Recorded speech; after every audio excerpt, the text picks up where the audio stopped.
और बी है ना, जिसका अनुपात है 3:7, ठीक है, 3:7। एक साथ कार्य करने पर वे दोनों मिलकर उसी कार्य को इतने दिनों में करते हैं, यानी 10.5 दिन में करते हैं। तो इन दोनों की एफिशिएंसी है 10, ठीक है, और कार्य करते हैं 10.5 में, यानी 21/2। तो ये कार्य होगा 105 में, देखिए इसको 5 से काट लीजिए, 105 दिन में पूरा कार्य होगा। ये होगा टोटल वर्क, ठीक है। उसके बाद में वो 8 दिनों तक एक साथ कार्य करते हैं। देखिए इन दोनों की एफिशिएंसी है 3 और 7, टोटल 10, और 8 दिन तक करेंगे तो 80 काम कर देंगे जी। काम बचा 25, ठीक है, रिमेनिंग काम बचा 25, और कह रहा है कि 25 है ना, बाकी 60% कार्य, 25 का भी 60% कार्य, 60% कार्य कौन करेगा? ए अकेले 3 दिन में करता है। तो 3 दूना 20, और इसको गया 5, 5 से ये गया, तो ये हो गया 5 दिन में काम करेगा, ठीक है। अगला क्वेश्चन,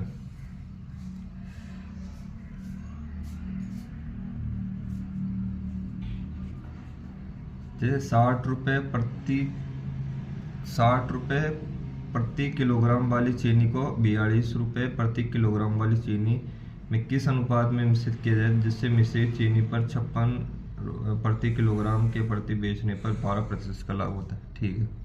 देखिए 60 ये है और ये 42 है, और ये 56 नहीं है, ये 56 का 112 इंटू हमें 100 निकालना है, तो ये इसका 2 हो गया, तो ये हो गया 50, ठीक है, और ये इसका 50 है, तो ये 8 है, और ये 10 है, तो इसका जो अनुपात है वो 4:5 होगा, ये इसका आंसर होगा, ठीक है।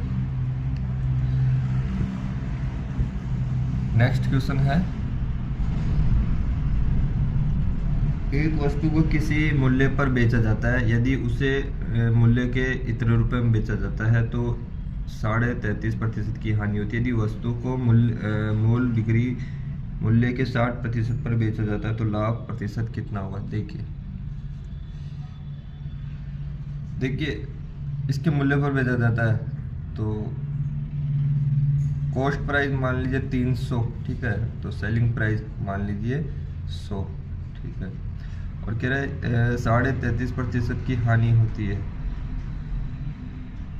तो हानि होती है तो इसका मतलब होगा कि ये सेलिंग प्राइस ना, तो 3 है तो उसकी 2 होगा, यानी 33.5% की हानि। अगर 100 है तो 3 हमें 150 आ गया, तो ये इसका सेलिंग प्राइस हो गया 2, ये फर्स्ट है। और फिर कह रहा है यदि वस्तु को मूल बिक्री को 60% पर बेचा जाता है, मूल बिक्री का 60% मतलब 180। अब 180 और 150 इन दोनों का डिफरेंस 30 है, और ये 150 पर, ठीक है, तो ये कितना होगा? 20%, हाँ 20% प्रॉफिट होगा, ठीक है, ये इसका आंसर होगा। अभी नेक्स्ट क्वेश्चन है, एक गोलार्ध पात्र की आंतरिक और बाहरी त्रिज्या ये है, तो उसका टोटल पृष्ठीय क्षेत्रफल ज्ञात करना। देखिए गोलार्ध जिसको हम अर्धगोला बोलते हैं, ये अर्धगोला, ठीक है, इसका टोटल सरफेस एरिया होगा कि 2πr² प्लस 2πr², यानी big radius and small radius plus ऊपर वाले का एरिया, यानी πr² माइनस रिंग का एरिया ये होता है। तो आप दे दीजिए 2π है, r² कितना, एक r का मतलब है 7 और स्मॉल r का मतलब है 6, ठीक है। तो ये 49 हो गया और ये 36 हो गया, और उसके बाद में ये 49 हो गया और ये 36 हो गया। 9 और 6 कितना, 9 और 6 15, 4 3 7 और 1 8, यानी ये हो गया 170 पाई, ठीक है। 9 और 3 3 और ये 1, ये हो गया 13 पाई, तो ये 183 पाई इसका आंसर हो गया, ठीक है, इसका आंसर हो गया 183।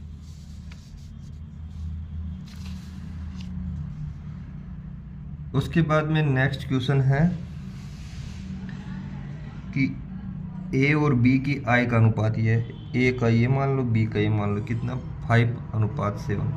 फिर ए और बी क्रमशः 4,000 और 5,000 की बचत करते हैं। यदि ए का व्यय बी के व्यय के 66.2/3 के बराबर है, यानी बी के, तो 66.2/3% को हम 2/3 लिख सकते हैं क्या? तो ये 3 हो गया और ये 2 हो गया, और इनका 4,000 और 5,000 इनका बचत हो गया। अब देखिए कैसे ट्रिक है, 5 या 15 होता है, 7 दूना 14 है, तो माइनस में 1 बचा। ठीक है, 5 या 15 और 7 दूना 14, यानी 15 में 14 गया 1, 5 दूना 10 और 4 या 12, 12,000 में 10,000 गया, तो ये होगा 2,000। पूछा क्या है? ए और बी की आई। ए और बी की आई ये रहा 7 और 5 12, तो इसका 12 कीजिए, तो इसका आंसर होगा 24,000। ठीक है, नेक्स्ट क्वेश्चन है, जब किसी वस्तु के मूल्य को 25% कम कर दिया गया है तो उसकी बिक्री x% बढ़ गई। यदि बिक्री आय के 20% की आय वृद्धि होती तो x का मान ज्ञात करना। देखिए इसका फॉर्मूला जैसे प्राइस है, क्वांटिटी है और एक्सपेंडिचर है। अगर प्राइस हमने 100 माना, क्वांटिटी भी 100 है, तो ये होगा टोटल 10,000। ठीक है, अगर प्राइस में 25% बढ़ा दिया गया और x ये है, और इसके आय में ये आय है, यानी एक्सपेंडिचर या आय वो एक ही बात है, आप इसको इनकम भी कह सकते हैं। तो आय में 20%, तो ये 12,000 हो गया। अब ये इसका इतना है, तो ये 125 ये 125 नहीं है, 25% कम कर दिया जाएगा, तो ये होगा 75। अब 75 का ये कितना है? ये 160 है। ठीक है, तो 100 से ये कितना है? ये 60% वृद्धि हुई है। ये इसका आंसर है।